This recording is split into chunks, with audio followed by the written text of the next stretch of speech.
Hello, I'm Armand, and this is going to be vlog one for initial reflection and plan.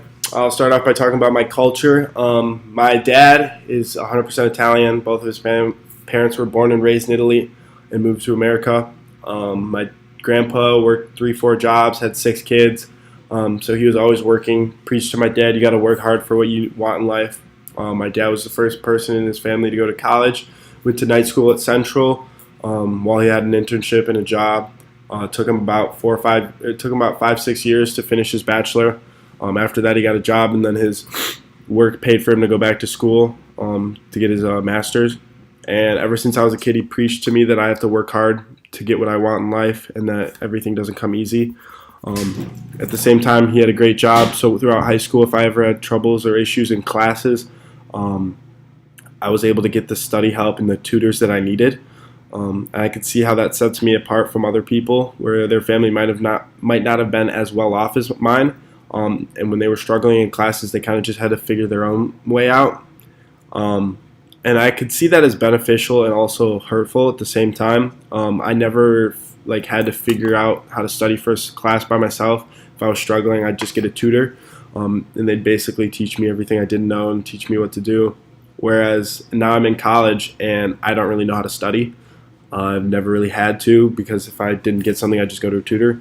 While as the kids that were struggling, I mean, at some point it might be too much of a struggle, but if they didn't have a tutor, they'd had to study and hunker down and figure out how to study themselves. And the kids that actually could figure that out are probably more well off than I am. But the kids that couldn't figure out are at a huge disadvantage to where I was in high school. So the person I'll be interviewing, his name is Jack, and he is very culturally different than me in the sense that he went to most of his K through 12 schooling in Canada.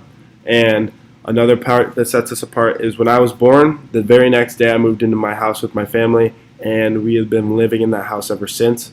I have not moved once unless it was to college. Where his dad got a new job every 2 to 3 years and moved around. So he was in Canada for about half his K through 12 education, and then the other half he was either in Arizona, Chicago, Philadelphia. He'd move every 2 to 3 years.